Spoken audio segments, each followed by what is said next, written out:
Om Namo Bhagavate Vasudevaya.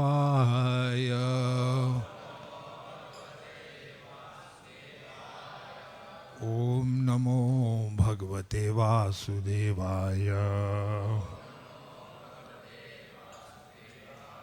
Narayanam Namaskritya Naram Shaiva Narottamam Devim Saraswatim Vyasam Tato Jayam Udhiraye Nashta Prayeshu Abhadreshu Nityam Bhagavat Sevaya Bhagavati Uttam Shloke Bhakti Rabhavati Naistaki Krishnaya Vasudevaya Devaki Nandanaya Cha Nanda Gopakumaraya Govindaya Namo Namaha. This morning we are reading from the Srimad Bhagavatam, 10th canto, chapter 46 and text number 1. This is entitled Uddhava Visits Vrindavan.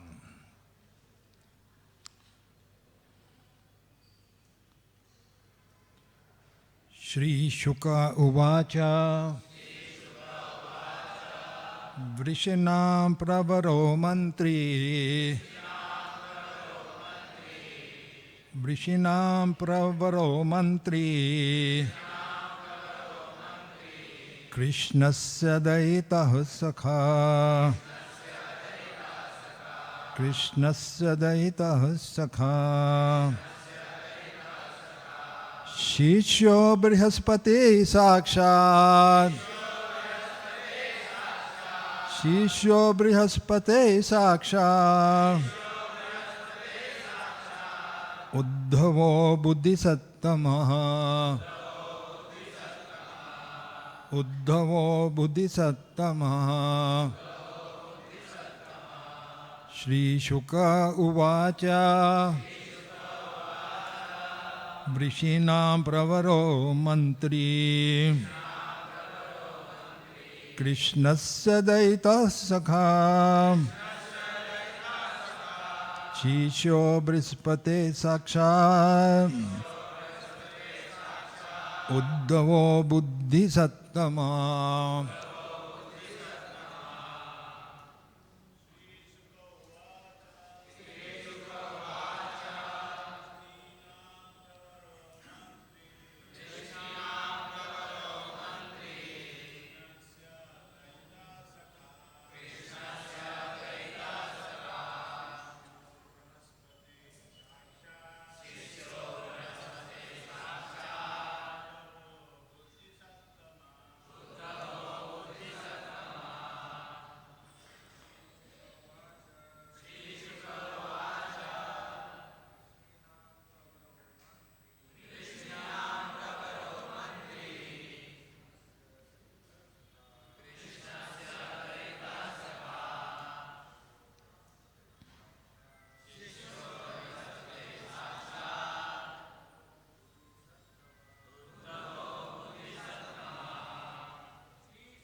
Mataji's.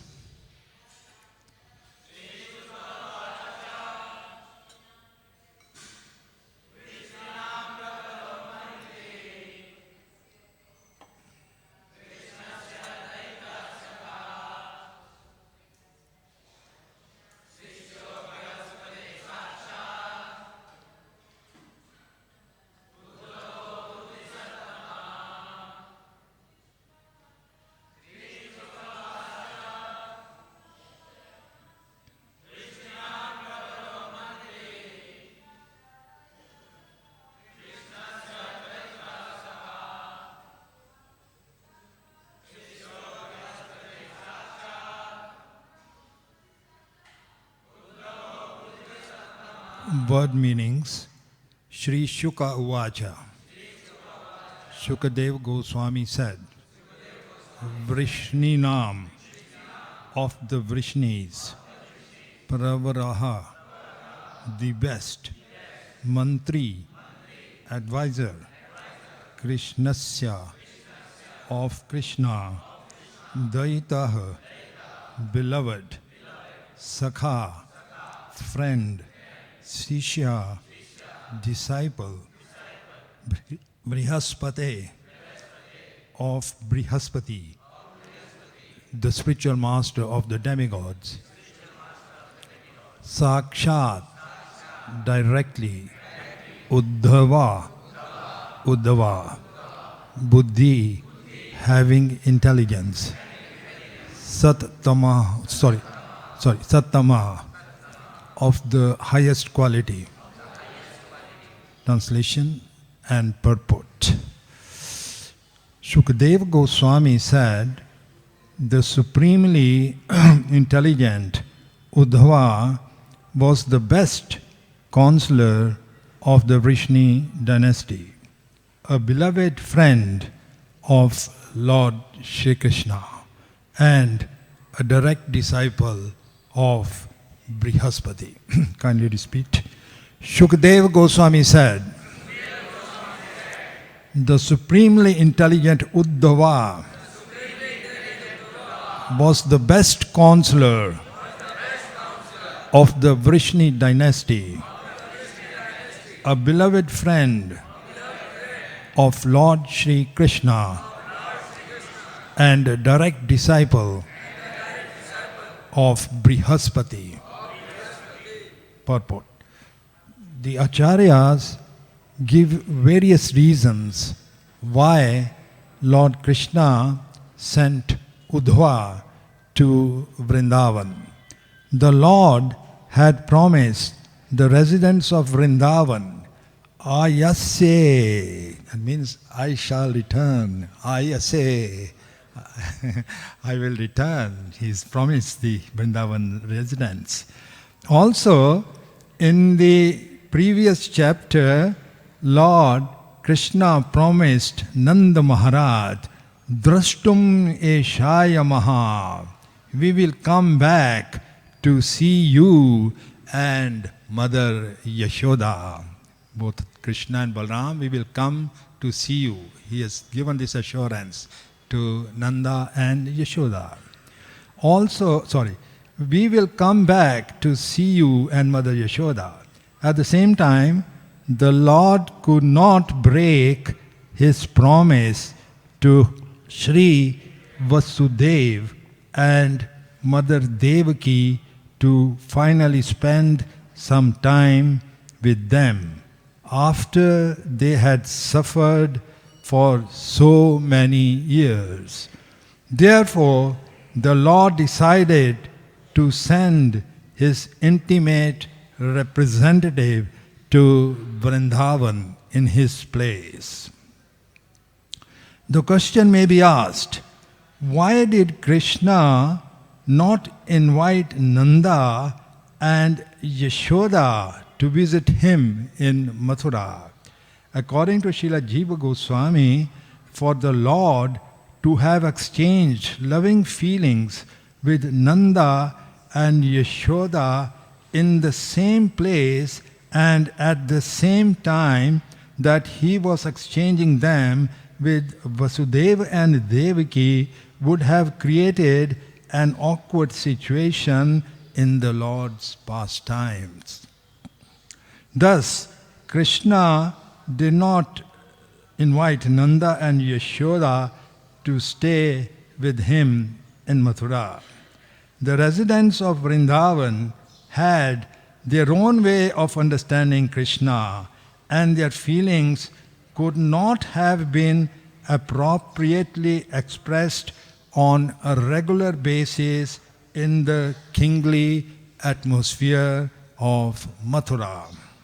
Sri Uddhava is described in this verse as Buddhi Sattamaha, the most intelligent, and thus he could expertly pacify the residents of Vrindavan, who were feeling such intense separation from Lord Krishna.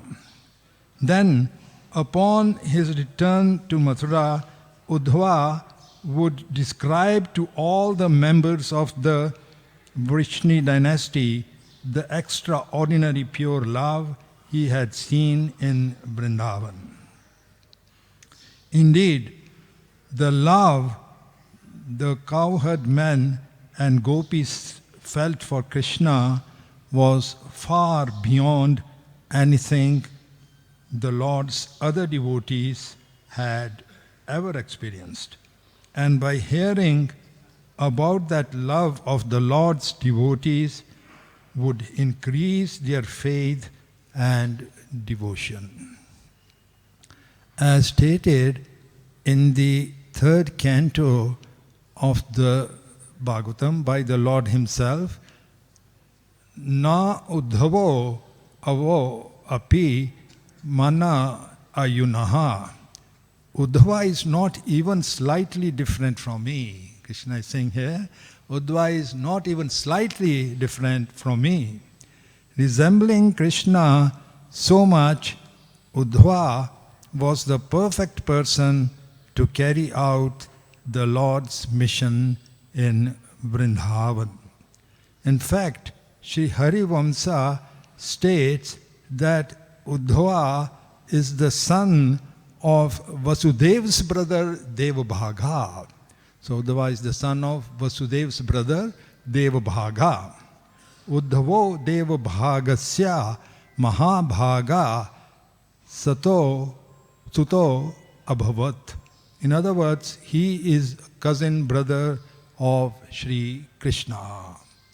Mukham karoti vachanam panghuna langayate girim yat kripa tam ham vande Shri Guru Dina Taranam Paramananda Madhavam. The verse again, Shukadev Goswami said, the supremely intelligent Uddhava was the best counselor of the Vrishni dynasty. A beloved friend of Lord Shri Krishna and a direct disciple of Brihaspati. So in these two chapters that we are studying, Lord Krishna has requested Uddhava to go to Vrindavan and learn from them the inhabitants' feelings of separation. Uddhava is described as very close to Lord Krishna. Elsewhere it is said, Krishna himself says that not even Lord Brahma or Lord Shiva, Shriji, Lakshmiji, or even myself is so dear to me as Uddhava. And it is described that he was extremely intelligent, being a disciple of Brihaspati. So Krishna chose him to go and try to pacify the inhabitants of Vrindavan. It's described that the inhabitants of Vrindavan, especially Nand Maharaj and Yashoda, they were not asked to come to Mathura by Krishna because that would have been difficult for them to adjust to the mood of Mathura. Whereas Devaki and Vasudev also had Vatsalya Bhava, parental love. But the parental love of Yashoda and Krishna was much higher. The love of Devaki and Vasudeva was in the mode of awe and reverence. So when Krishna appeared before Devaki and Vasudeva in his four-handed form, actually he appeared in his four-handed form to convince Devaki that now her problems would be over, to convince her and Vasudeva that indeed the Supreme Personality of Godhead had appeared to mitigate all her problems. So in that way, Devaki offered him her respectful obeisances, treating him as the personality of Godhead. On the other hand, we see that Nanda and Yashoda and the other inhabitants, they do not have this feeling of Krishna being God. You see that Krishna is carrying, baby Krishna, child Krishna is carrying Nanda Baba's shoes on his head. Yashoda Maya is binding Krishna. They don't have this feeling that Krishna is God. They are treating him as his son. So when Uddhava approached Vrindavan, entered Vrindavan, by that time it was quite late. So he first stopped at the house of Nanda Maharaj, and he was having a dialogue with Nanda Maharaj, and he was, in the course of his dialogue, he was telling Nanda Maharaj that you are very fortunate to have the Supreme Personality of Godhead in your home, in your family. So Nanda Maharaj is very astonished. He doesn't believe. My son, Krishna and Balaram, they have done wonderful activities which no other person of this world can do.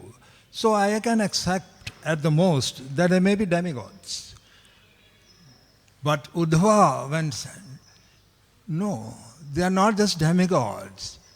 Krishna is Narayan himself.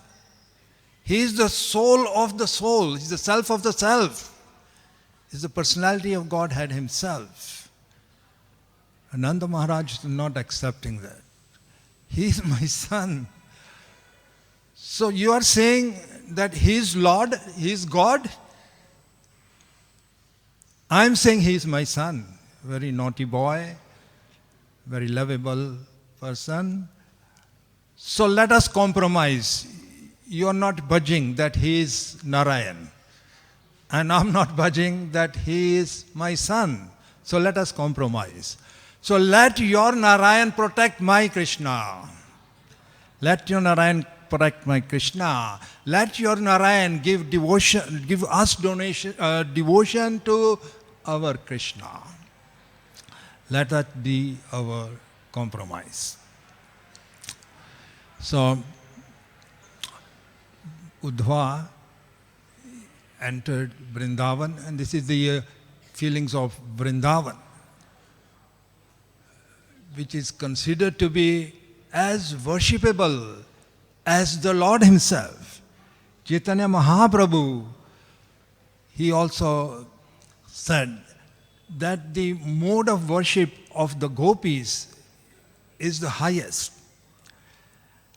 Prabodhananda Saraswati Thakur, in his beautiful state verse, he says that Aradhyo Bhagwan Brajesh Tanaya Tad Dham Vrindavan Ramma Kachit Upasana Vrajpadur Vargena Kalpita Srimad Bhagavatam Pramanam Amalam Prema Pumarthoman Shri Chaitanya Mahaprabhura Matamidam Tatra Na Para Adhara. Just like the Lord, Brajestanya, is worshipable, so his land, his Vrindavan, is equally worshipable. And within Vrindavan, the highest mode of worship is the Vrajbadur, the mode of worship of the gopis. Srila Prabhupada, in one very beautiful conversation at the Radha Damodar temple, excuse me, I'll just have to find something for this class here. Somehow I missed it. It's very important instructions by Srila Prabhupada on worshipping Vrindavan. Okay. This conversation took place in 1972. There was one very famous friend of Srila Prabhupada, Dr. O.B.L. Kapoor, and some other senior devotees. Prabhupada's amazing Kartik Siksha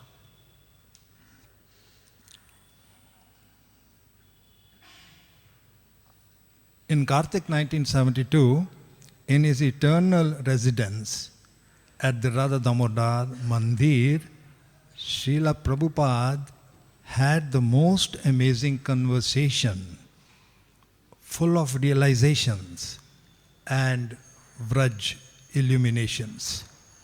Present there at that most auspicious time were his fortunate disciples Shyamasundar, Gurudas, Hayagriva, and Prabhupada's Gurubai, Dr. O.B.L. Kapoor. Shri Gaur Nitai ki jai, Radha Ras Bihari ki jai, Sita Ram Lakshman Hanuman ki jai. We hope all our devoted friends will increase their understanding and love for Radha Krishna, the Vrajvasis, and Sridham Vrindavan by reading the following entries which we have categorized by topic. Now, the topics, first one is Vrajavasis. Srila Prabhupada says, the Vrajavasis prefer to die rather than give up their Krishna consciousness. Rather than give up their Krishna. Throughout India, you will find that some of the lower castes, the Shudras or Vaishyas or Harijans, will convert to Mohammedanism or Christianity. But in Vrindavan, even the Shudra will not give up Krishna. Even the Shudra will not give up. Not even for all the gold in the world. A devotee knows that this Vrindavan right here is Vrindavan. Even if the people living in Vrindavan do not appear very pious, they are most fortunate because they live in the land of Krishna. Jaya Jaya Vrindavana Vasi Yata Jnana. All glories to all the inhabitants of Vrindavan. It is not said that only the devotees here are glorified. Everyone, even the pigs, it is more fortunate to be born in Vrindavan than in a rich or aristocratic family, because in the next life one will go back to Godhead. Now Prabhupada is saying next paragraph about animals in Vrindavan. Srila Prabhupada says, no one born in Vrindavan is ordinary. It may not be very palatable to hear, but those who live in Vrindavan and commit sinful activities take birth as dogs, monkeys, and hogs here. In this way, by eating the dust of Vrindavan, they become purified, liberated.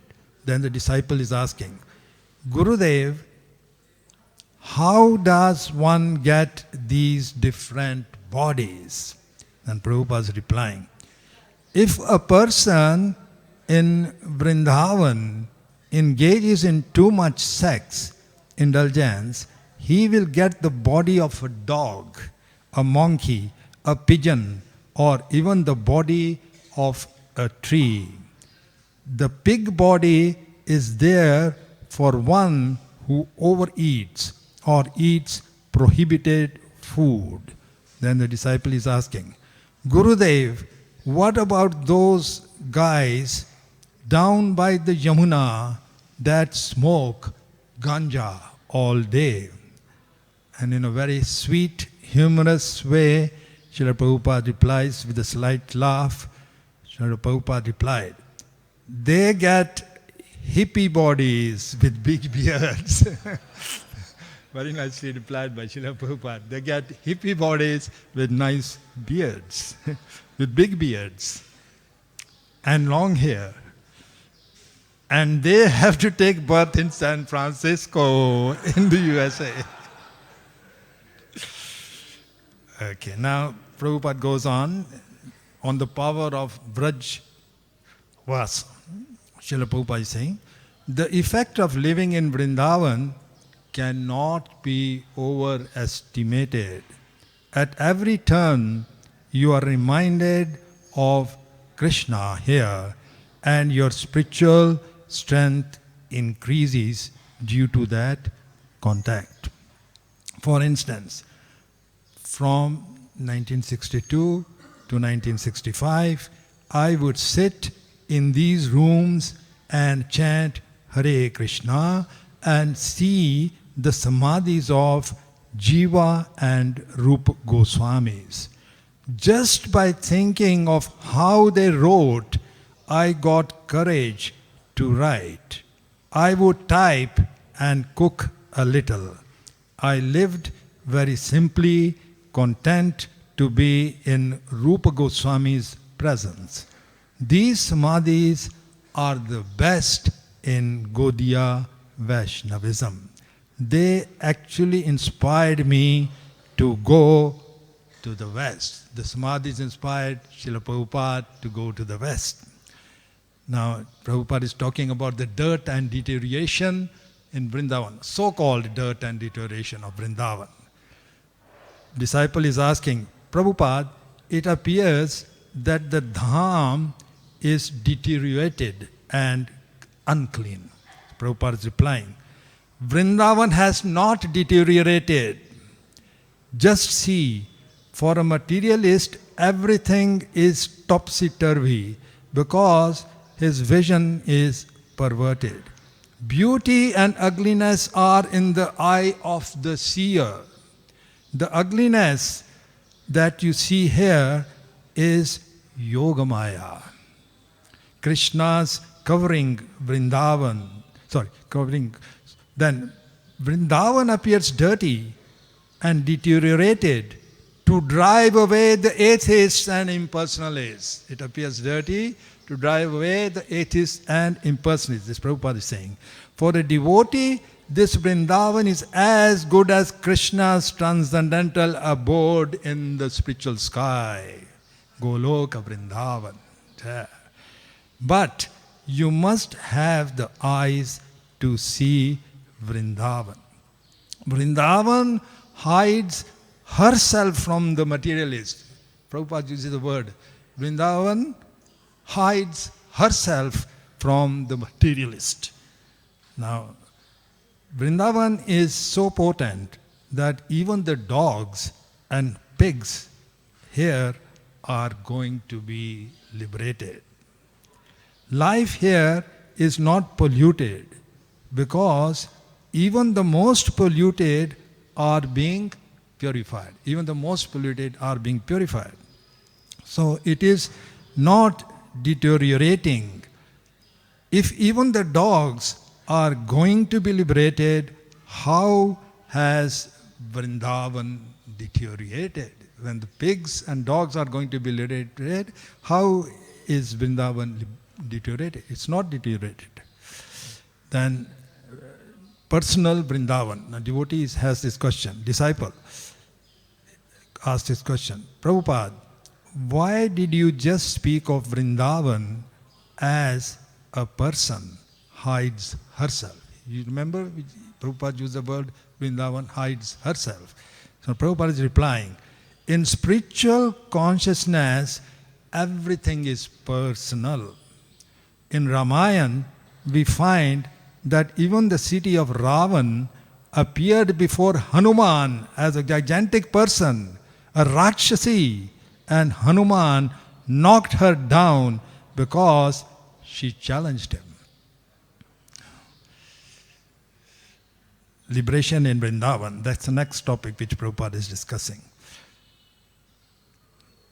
Srila Prabhupada says, both the pigs and devotees here in Vrindavan are liberated indiscriminately. Unless one is a devotee in a previous life, he cannot take birth here. He may take a pig's or dog's body for a few years, but that's no impediment. He is simply getting rid of sinful reactions. The disciple is asking, are people in Vrindavan liberated even if they don't have a bona fide spiritual master? Prabhupada is replying, yes, because Vrindavan is directly under Krishna's supervision. Krishna is their spiritual master. Then finally, Prabhupada speaks, living eternally in Vrindavan, engaged in the loving personal service of Srimati Radharani is the goal of all Gaudiya Vaishnavas. In our hearts, in our minds, and within our lives, we all try to live moment by moment in Vrindavan. We meditate on Vrindavan, dream of Vrindavan, and try our best to tell everyone about the sweet glories of Vrajadham. Every Gaudiya is a messenger of Vrindavan, carrying the good news of Radha Govinda's pure loving service to one and all. And in closing the wonderful teachings at this time, Prabhupada said, I am simply Vrindavan's messenger. Prabhupada said he is Vrindavan's messenger. And in the 10th canto of the Bhagavatam, also when the birth of Lord Krishna is described to Devaki, before that it is mentioned that Vasudev, because he was carrying Krishna in his mind, he transferred Krishna from his mind to the heart of Devaki. So in the purport to that verse, Srila Prabhupada mentions that unless one is initiated by the right person who is actually carrying Krishna within his heart, then one will not be able to carry Krishna in his own heart. So, coming back to this narration that we are having of Uddhava, he saw the Brijvasis, they had become so thin. They had given up all eating. So much so that their finger rings could fit their wrists, the arms. It was just practically bones only. Uddhava tried to preach. We already discussed about to Nanda Maharaj. Your son is Narayan. He also tried to preach to Yashoda. You are very fortunate. You are the mother of the Supreme Brahman. Yashoda is not accepting that. My son, he suckled my breasts. He is such a naughty, whimsical boy. And you say he's Brahman, God? Oh, go away. Your thing will not fly here. Go out. We don't believe you. This is the mood of the Brijvasis. The only one aim is to serve Krishna. Although they are in a very superior position, Nanda Maharaj is in a very superior position. Being father of Krishna, he is in a much superior position than Krishna. Yet he is always in a mood of serving Krishna.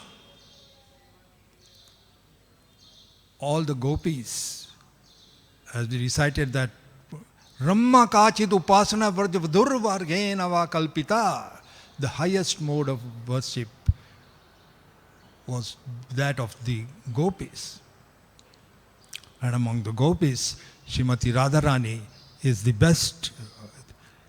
He Nath, Radharani is saying, He Nath Ramana Prestha, Kwasi Kwasi Mahabhujam, Dasyakte Kripayame, Sakhe Darshita Sannidhim. Radharani is praying, I am your Dasi. She is the topmost of all the devotees. Yes, she is always aspiring to be a maidservant of Krishna.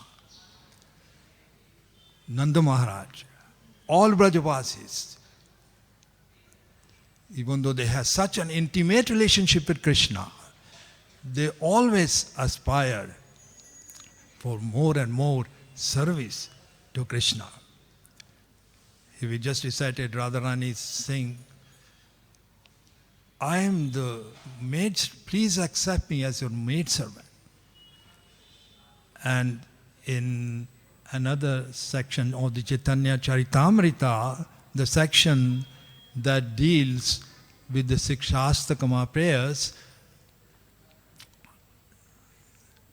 from the lotus mouth of Sri Radharani herself, there is one very nice story. Radharani, although she is the topmost of all the devotees, and we cannot approach Krishna without the grace of Radharani, she narrates one story from her own lotus mouth. It's recited in the Chaitanya Charitamrita.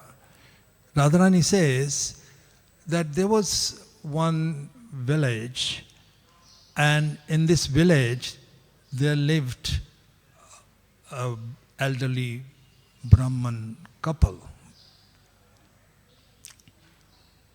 The Brahman person, male person, he was somehow afflicted with leprosy. His wife was very chaste. Kushta Viparera Ramane Prativarta Shiromani. She was the best of all chaste women.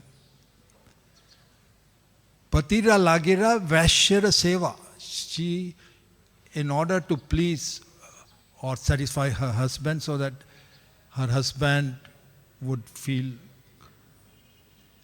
satisfied in all respects, she could understand, because of her chastity, that her husband was attracted to one prostitute living in that village.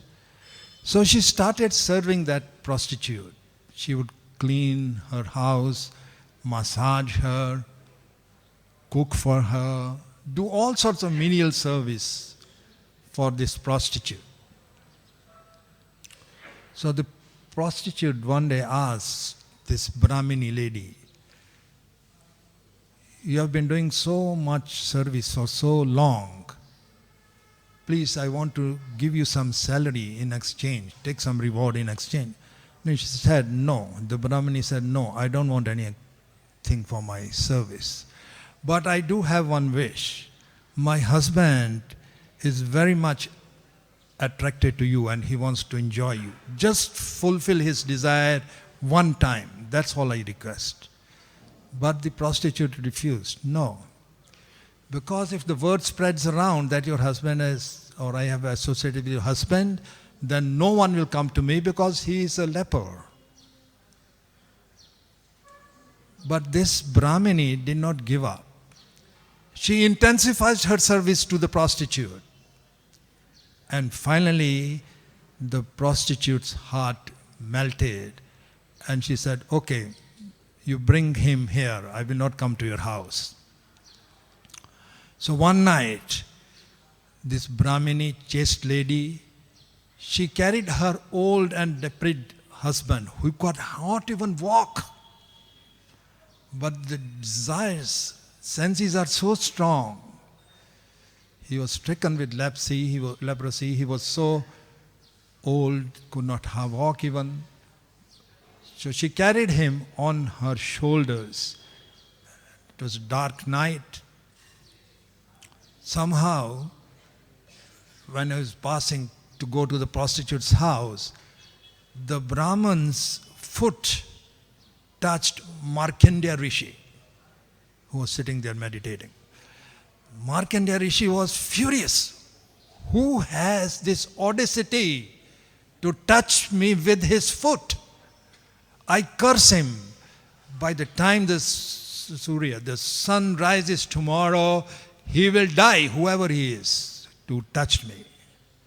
Now this Brahmini was saddened.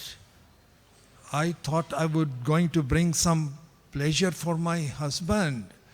By tomorrow my husband will not be alive even. Now what should I do? What can I do? She thought about it and she said, I have only one thing, that is my chastity. If I'm actually a chaste woman, and she declared it to all directions, if I'm actually a chaste lady, if I have not thought of anyone, any male person, apart from my husband, even in my dreams, then the sun will not rise tomorrow.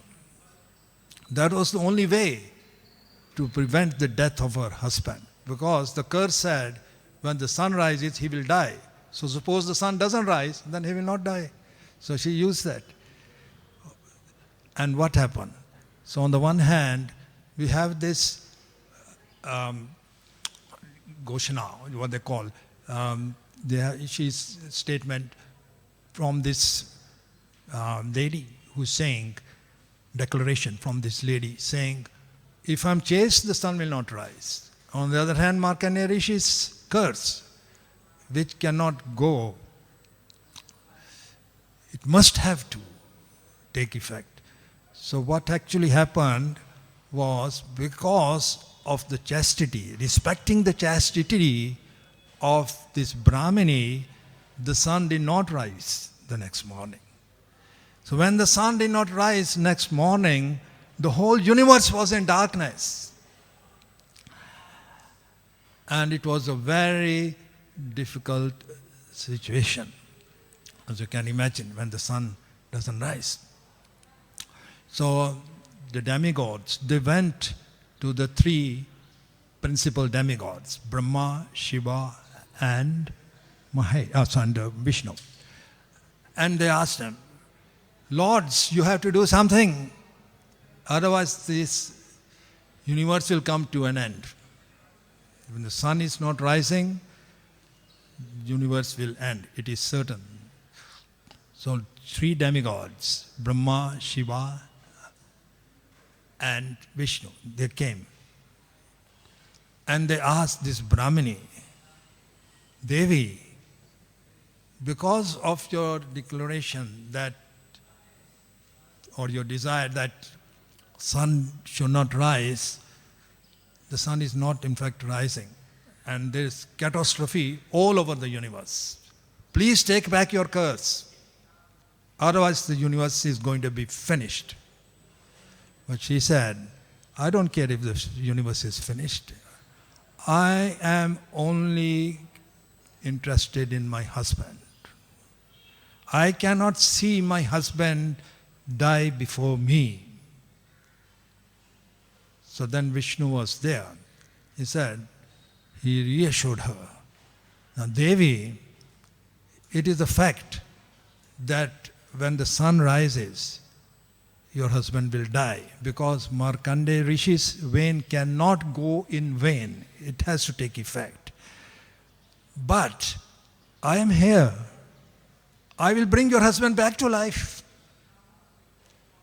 because she was reassured like that, she also had trust in Vishnu. So she took back her back her declaration.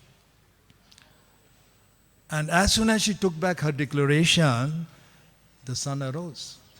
And when the sun arose, it was inevitable her husband died. But in the Bhagavad Gita, Krishna says, Jivanam sarva bhutanam. I am the life in all that's living. So he brought her husband back to life. Not only did he bring back to life, but he gave him a very youthful, beautiful body and cured him of leprosy. Now we will wonder why Radharani is narrating this story. Now Radharani, from her lotus mouth, she's narrating this story.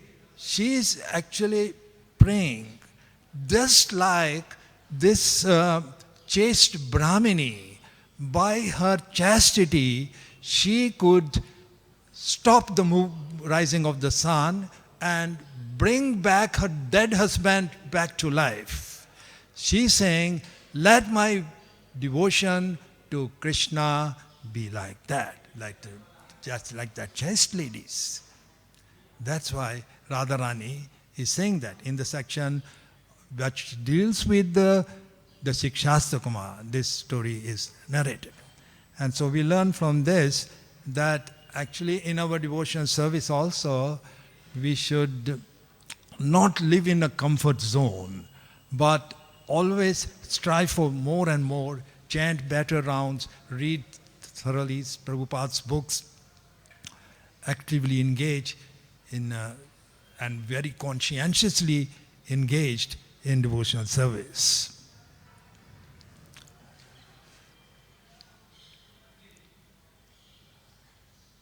Then we find that Uddhava was so much captivated by impressed by the devotion of the Brajavasis. And Krishna had sent him for that purpose only. So that, also there are two purposes. This was one purpose, to learn from the gopis, the Brajavasis, firsthand, their intensity of the devotional service. And at the same time also to pacify these gopis and other Brajavasis.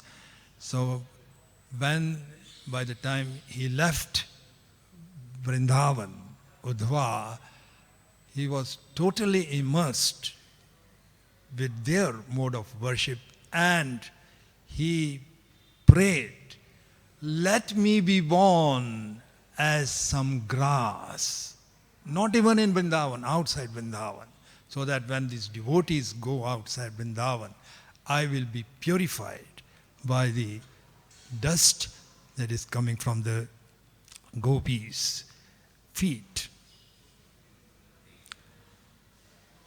To summarize, Krishna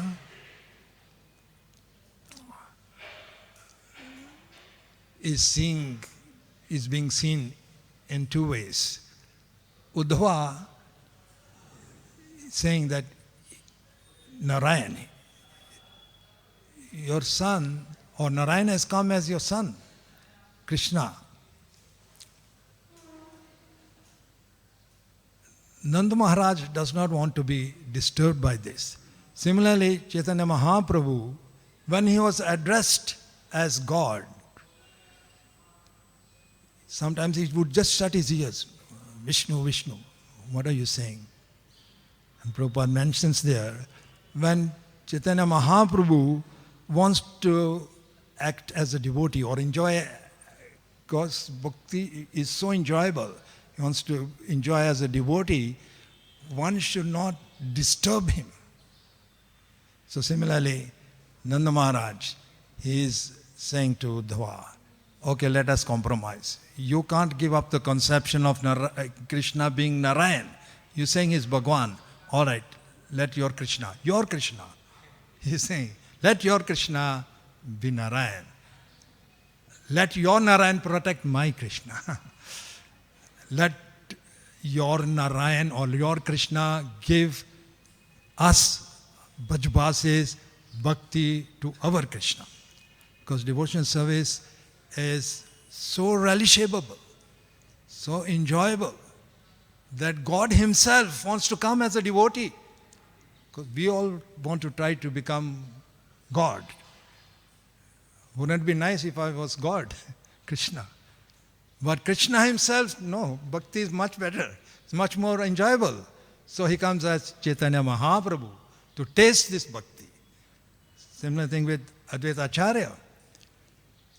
He called Chaitanya Mahaprabhu to come here because there was no bhakti in this, depleting day by day.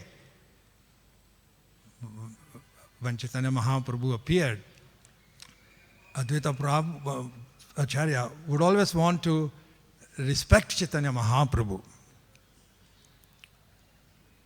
But Chaitanya Mahaprabhu was observing the etiquette since he was much younger than Advaita Acharya.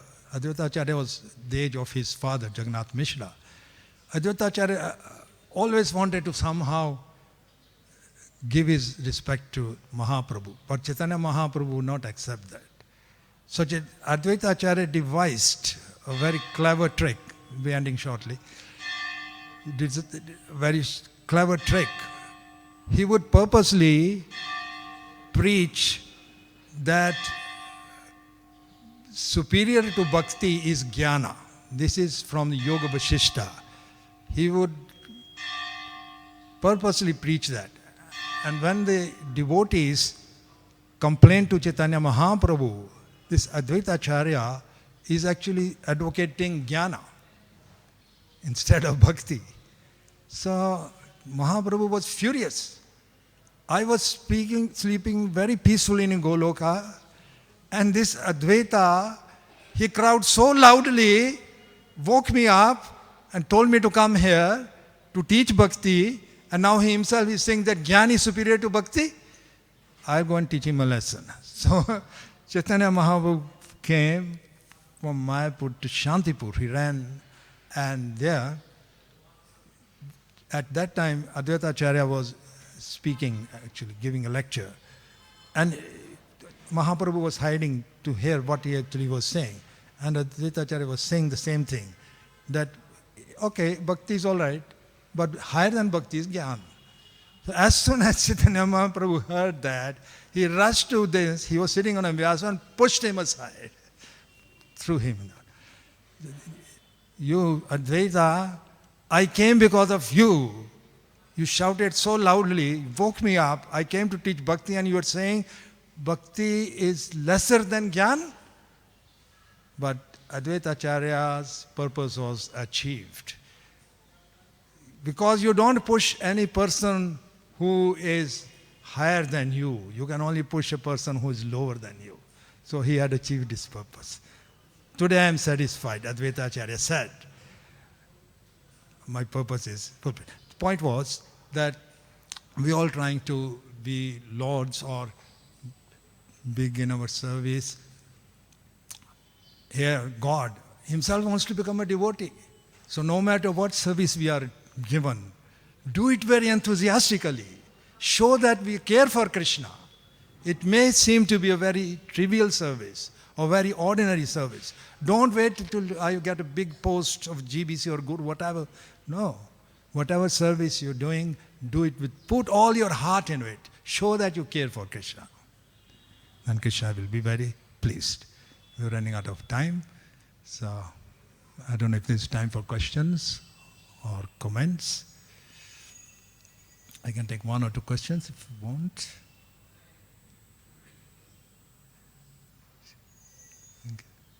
Yes, Prabhuji, Hare Krishna. Oh, yeah, Hanuman. Wow, one and only one Hanuman. Hare Krishna, Prabhuji. Yeah, Hare Krishna. That Markandeya Rishi was very powerful person, and he knew that Brahmanas are even respected and worshipped by Lord Krishna himself. So then, why he have given curse such a dangerous curse that her husband will die. This is very bad thing. For one thing, it was dark night. He did not know who had touched him with his foot. He said, whoever has touched, curse. So of course, we cannot also understand. It says, Vigyaha Kriya Mudra Na Bhuje. We cannot understand the activities or the actions of great personalities. So one thing is that he did not know who had touched him, but in his own right, he is a rishi, very, one of the Sapta rishis. His position is extremely exalted. So we cannot consider or compare him to an ordinary Brahman. But whatever it was, he did curse, and we take the lesson from the story. Because the story is being narrated by Sri Radharani directly from her lotus mouth. And the purpose of the story, Radharani is saying, let my worship, let my devotion to Krishna be like that of this Brahmani for her husband. So that's the lesson we take from it. We may not know all the details, but we should understand that. And same thing Chaitanya Mahaprabhu is continuing to say, that Krishna made, last one, Aslisyava padaratam pinastu mam darshanam marma atham karotu va yatha tatha va vidadatu lampato mat prananat. Krishna may embrace me, Aslisyava, or padaratam pinastu mam, or crush me understood, or he may break my heart into thousands of pieces. I don't mind.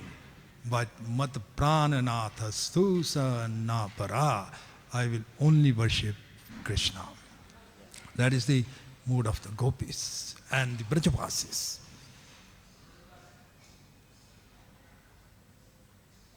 Hare Krishna. Any other questions or comments? Yes, Prabhuji. Yeah, you first.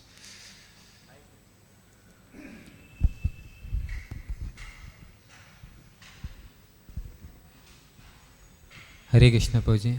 Thank you so much, Prabhuji. Very nice class. Especially you are very nicely narrating the Vrindavan abode through a Prabhupada conversation. So here we see that Uddhava, Lord Krishna chosen Uddhava to send Vrindavan to pacify and also to learn from them. High level of devotion. So we see in third canto, second chapter, where remembrance of Lord Krishna chapter, where we see that Uddhava from very beginning, he was a great devotee. Even while he was going, his mother calling for take breakfast, but he was busy for worshipping Krishna deity. So that is the reason why Krishna chose the Uddhava to send Vrindavan, or want to increase more into his devotion. Yeah, very nice question. So Krishna always wants his devotees to advance more and more in Krishna consciousness. So as Uddhava saw the devotion of the gopis and the Brajavasis, he was even more enlightened, to the point that I want to be born as a blade of grass in Vrindavan. So devotion service is a continual process.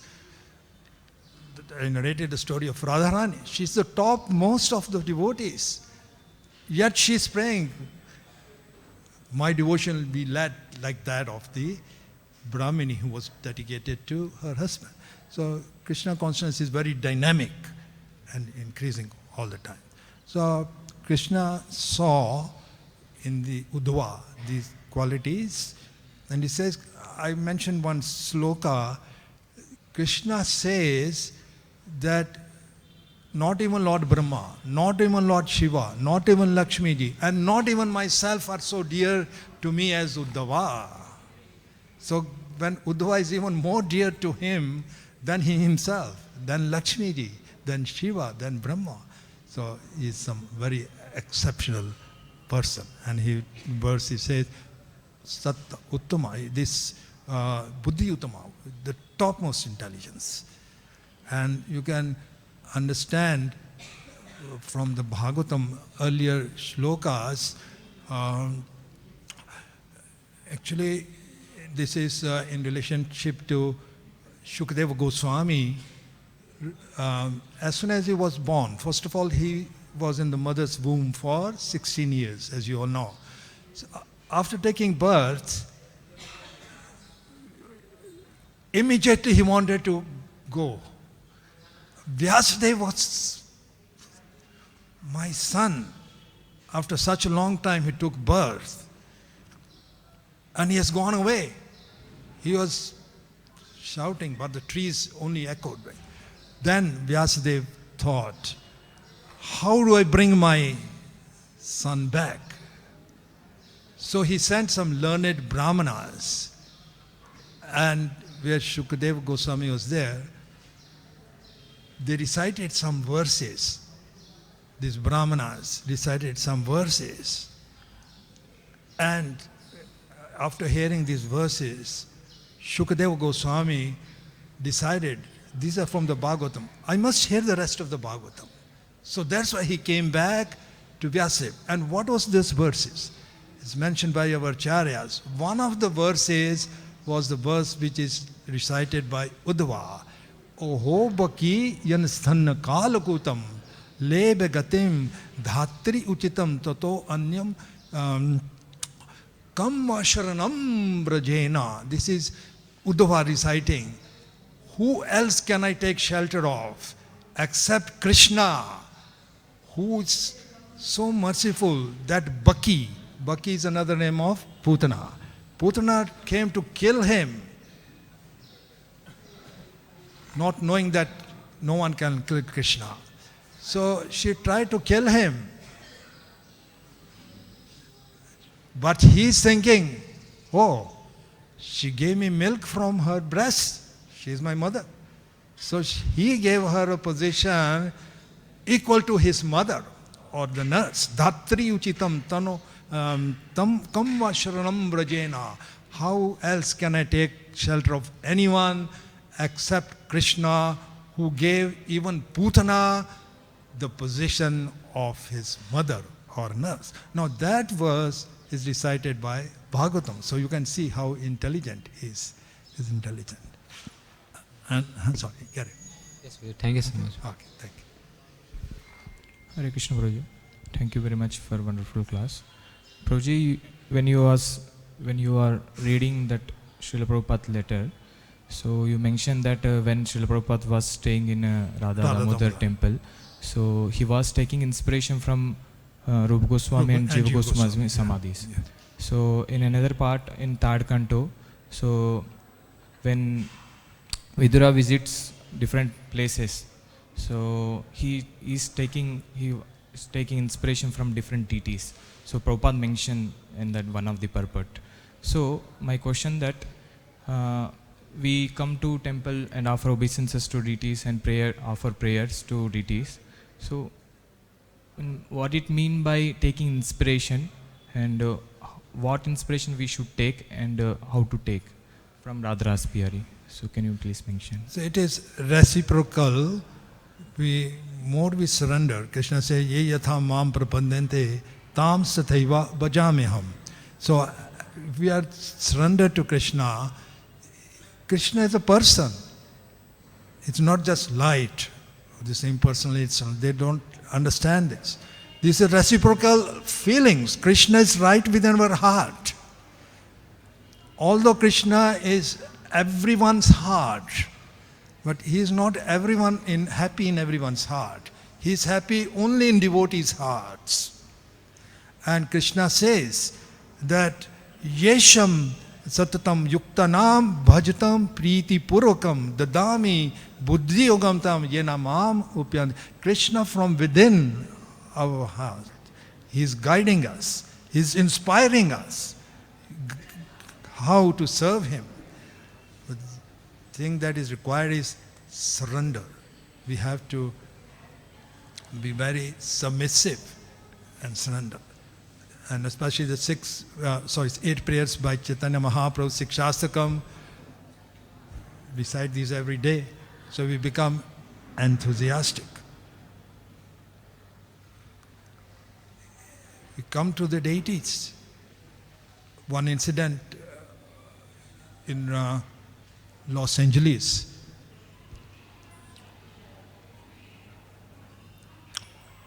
Prabhupada was just going to take darshan of the very beautiful deities there, Rukmini Dwarkadish. So devotees noticed that as Prabhupada was taking darshan, his lips were moving. That means that he was speaking something, softly, but he was speaking something. So after that darshan, the devotees asked to Srila Prabhupada, Prabhupada, if you don't mind, can we ask, we saw your lips were moving as if you were speaking something. Can we ask what you were speaking? Prabhupada said, I was speaking to Rukmini Dwarkadish that I may not fall down. You can see such an exalted devotee like Prabhupada, but he's having such an intense relationship. So in no state should we think we are very great. We should always be very humble.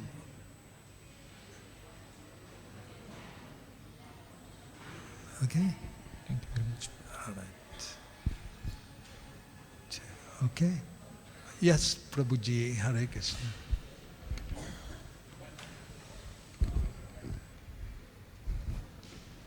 Hare Krishna, Prabhuji. We know many things with Prabhupada related to with the deities. You have served Krishna Balram for many years. You have served Krishna Balram, Vrindavan. Yes. So can you share any of your realization with your deities? Share realizations with the deities.